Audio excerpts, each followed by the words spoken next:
आज सिरसा क्रॉस मार्च में राज्य महासचिव ऋषि नयन जी क्रॉस मार्च को संबोधित करते हुए कि 9 साल के अंदर मैंने किसी संगठन को मिलने का समय नहीं दिया। वो ताला साहब मुख्यमंत्री अगले दिन आपकी ताकत के आगे झुका हुआ सर झुकाया, आपकी मेज पर 20 फरवरी को बैठा था। उस दिन आपकी जीत हो गई साथियों। हमने उस मुख्यमंत्री से उस दिन भी पूछा था कि मेरा बिजली विभाग का एक कर्मचारी, मेरा बिजली विभाग का एक कर्मचारी जब सूर्य भी अंधेरे से लड़ता थक जाता है, वो घरों को रोशन करने का काम करता है, लेकिन उसका बुढ़ापा अंधेरे में क्यों? हमने उससे पूछा था, एक शिक्षक अपना जीवन राष्ट्र को अगली पंक्ति में लाने के लिए अपना पूरा भविष्य अपना जीवन दे देता है, लेकिन उसी का भविष्य अंधकार में क्यों? हमने उससे पूछा था कि एक इंजीनियर भवन बनाते थक जाता है और उसी के आपने बुढ़ापे की छत क्यों छीन दी? हमने उससे पूछा था, हमारा रोडवेज का चालक एक व्यक्ति को उसकी मंजिल तक लेके जाता है, लेकिन उसकी मंजिल ही अंधकार में क्यों? हमने हजारों क्यों के उत्तर के उनके पास कोई जवाब नहीं था, उनकी मूछें तो हिल रही थी, होठ नहीं पा रहे थे, क्योंकि आपका हर एक सवाल वाजिब था, आपका हर एक सवाल वाजिब था। उन्होंने कहा कि मेरी डबल इंजन की सरकार है। हमने कहा कि आपकी स्पीड तो और डबल होनी चाहिए। राजस्थान सिरसा के कर्मचारी बहुत ही उत्साह में क्रांतिकारी साथी भारी संख्या में आज जागरण सिरसा में इकट्ठे हुए। इच्छा शक्ति जरूरी है मुख्यमंत्री जी, आक्रोश मार्च सिरसा। इच्छा शक्ति नहीं है, इसलिए आप ये बात कर रहे हो। सीधा बोल के आए थे कि हमारे 80 से 90,000 कर्मचारी आज भी बसों में बैठे हैं।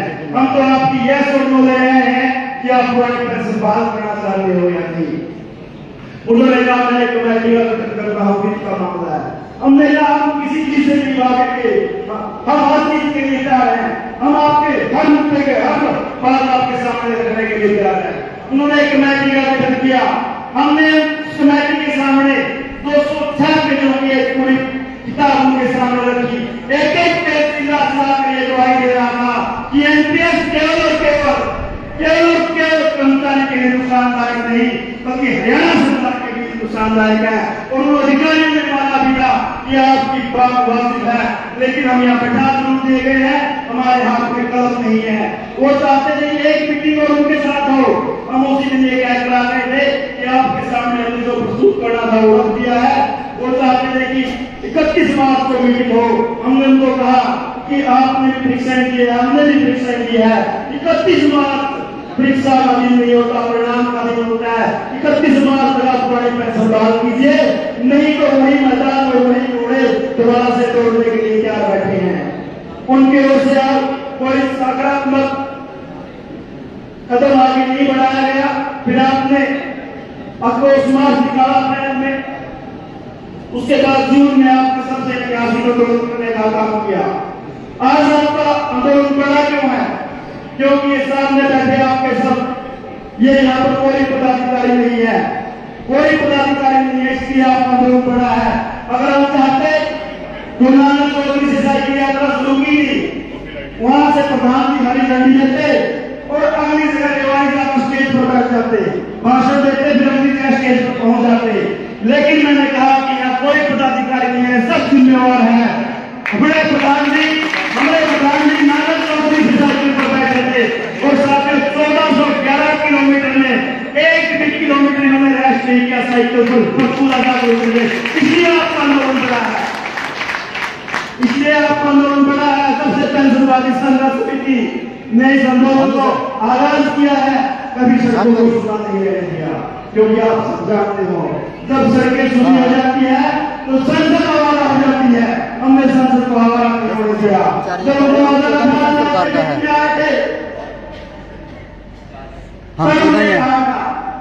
ये पद विभाग संगठन की दूरी कर्मचारी को सरकार की तरफ से करे, अलग से डाल सकता है उसमें आपका ये मुद्दा 1.5 लाख अलग से जितना जो हमारे ऑफिस हमारे स्कूल में भी चर्चा का विषय भी था।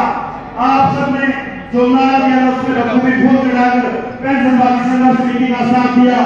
आपके आंदोलन की मजबूती और एकता की वजह से आज आपका जो ऑफिस का चर्चा का विषय नहीं था, वो विषय विधानसभा में चर्चा का विषय बना हुआ है, वो संसद में चर्चा का विषय बना हुआ है। ये सब आपकी जीत है। पेंशन तो बहाल हो चुकी साथियों। जब 1 अक्टूबर को आप दिल्ली पहुंचे थे, आज तक रामलीला मैदान गवाही देता है कि इतनी संख्या, इतना जनमानस कभी वहां पर एकत्रित नहीं हुआ। प्रशासन ने उसकी कैपेसिटी से ज्यादा होने की वजह से उस रामलीला मैदान के दरवाजे बंद करने पड़े थे। हम उसी दिन मंच से बोल कर आए थे कि आपने हमारे लिए रामलीला मैदान के दरवाजे बंद किए हैं, हम आपके लिए संसद के दरवाजे बंद करने जा रहे हैं। संसद में पहुंचने का मात्र एक ही रास्ता है, और वो रास्ता ओपीएस से होकर जाता है। वो रास्ता ओपीएस से होकर जाता है। हमने मजबूरियों से किनारा दिया। प्रधान जी ने अल्टीमेटम दिया था कि आचार संहिता से अगर पुरानी पेंशन बहाल नहीं होती तो हम वोट for ओपीएस की मुहिम चलाएंगे। और मैं तो बड़े गर्व के साथ खड़ा होकर कह सकता हूं कि आप सब ने, शिक्षा लोकसभा के प्रत्येक कर्मचारी ने उस मुहिम पर 100% नहीं, मैं तो कहूंगा 200% फूल चढ़ाने का काम किया। मैं इस मंच के माध्यम से आपको बताना चाहता हूं कि पेंशन वाली संघर्ष समिति किसी राजनीतिक दल के पक्ष में नहीं है, किसी के खिलाफ नहीं है। हमने पंजाब के अंदर कांग्रेस पार्टी पुरानी पेंशन बहाल नहीं कर रही थी, वहां पर आंदोलन किया, उसके खिलाफ किया, उसको बाहर करने का काम किया। आम आदमी पार्टी वहां पर वादा करके आई थी कि हम जैसे ही सत्ता में आएंगे पुरानी पेंशन बहाल करने का काम करेंगे।